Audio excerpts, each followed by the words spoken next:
Nu åbner sæsonen i Esbjerg Skøjteklub. Og hvis vi spørger en af de allermindste, hvorfor hun løber med en kejle, ja, så er svaret indlysende. Fordi jeg kan støjte selv. Der er også rigtig meget plads at falde på. Lad os spørge Esbjerg Skøjteklubs formand, Flemming Vagtborg, hvor stor en skøjtebane egentlig er. Jamen, en skøjtebane den er 30x60 meter, og det er en standardmål internationalt. Det er jo sådan set den eneste sportsgren, hvor en løber har 30x60 meter alene på isen, 2-3 minutter.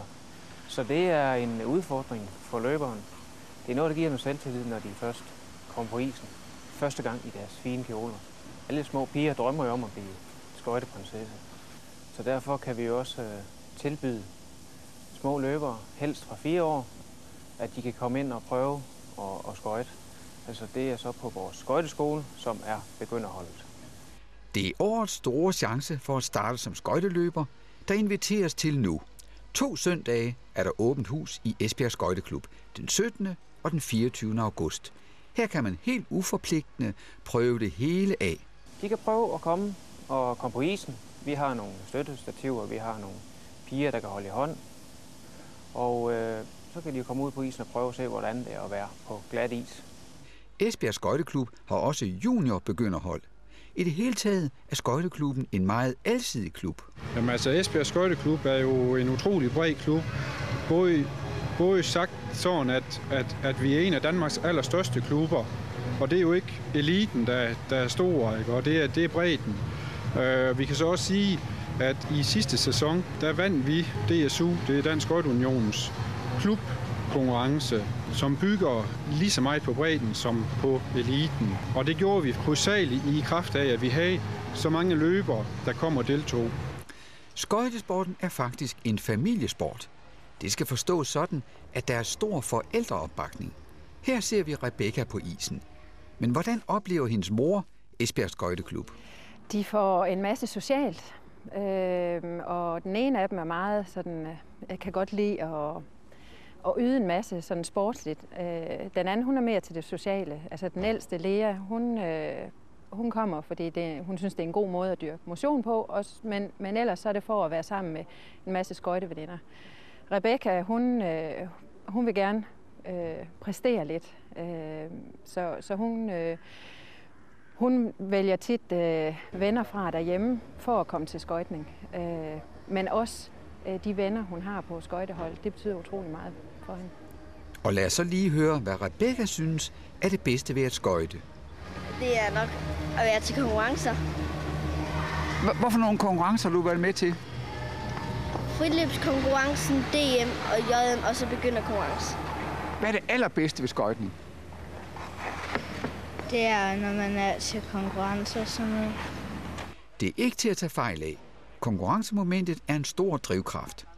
Hvor lang tid skal man regne med, at der går, inden man bliver en dygtig skøjteløber? Det tager adskillige år at udvikle en god skøjteløber. Altså som jeg sagde, 4 år, det vil være det optimale at starte i den aldersklasse der. Og så ellers så udvikler man sig afhængig af selvfølgelig med, hvor meget talent man har, hvor meget gå på mod og viljestyrke. Altså det er vigtigt, at det er det her, man vil, for det er en svær sportsgren, men udfordring for børnene. Men I har en træner? Vi har en træner, ja. Han er startet på 8. sæson i Esbjerg Skøjteklub, og han er rigtig dygtig. Han har faktisk udviklet de små børn, som er nogle af dem, der er rigtig gode nu. Hvor langt er I nået? Nu der er vi jo nået til, at Dansk Skøjteunion har udtaget 4 løbere til deres kraftcenter træningsprojekt, som kører sammen med Aarhus, Herning og Odense. Og det er vi så ved at igangsætte sammen med Dansk Skøjteunion. Det bliver meget spændende at følge både træneren og løberne. De samarbejder på tværs. De kan udveksle erfaring alle trænerne. Det er virkelig en ting, der vil styrke Esbjerg Skøjteklub. Christina er en af skøjteklubbens talenter. Hun er udtaget til kraftcenterprojektet. Nu er hun i fuld gang med at øve. Og hvad er det så, hun skal kunne? Jeg skal bare vise mit program, og så skal vi prøve, og hvis det er noget, der ikke passer ind til musikken, så skal vi måske have det lavet om. Hvad består dit program af? Trin og en spiral og nogle spring. Sådan at det er sat sammen, og så løber man så til musik. Vi vender lige tilbage til forældrerollen. Sofia Rontini fortæller her, hvordan skøjteklubben kom ind i hendes hverdag. Jamen, det er faktisk en lidt sjov historie. Hun startede i børnehaveklasse, og så fik hun sådan en reklameseddel. Bare sådan et lille halvt stykke A4-papir, hvor der stod, at man kunne komme og få en gratis prøvetime. Det ville hun gerne, og vi skulle ikke noget den dag, så det kunne vi da godt. Og jamen, det ville hun altså rigtig, rigtig gerne gå til. Hun har en tvillingssøster, det ville hun også. Jeg tænkte, det var smart, så gik de til det samme, og det var jeg tror, at vi startede med 1 gang i ugen. Det blev så lynhurtigt til 2 gange i ugen.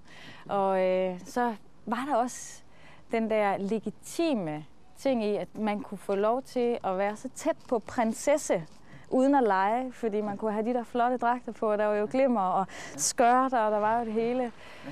Og det var altså en motivationsfaktor også, at man sådan kunne klæde sig lidt ud og sådan noget, og sætte håret op.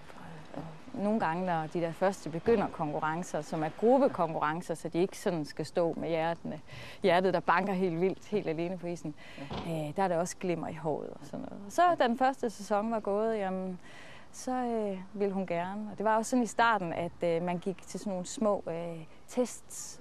Og hvis man bestod de her tests, så fik man en lille nål, en lille skøjtenål. Ja. Altså betydningen af den skøjtenål, det har jeg slet ikke ord for.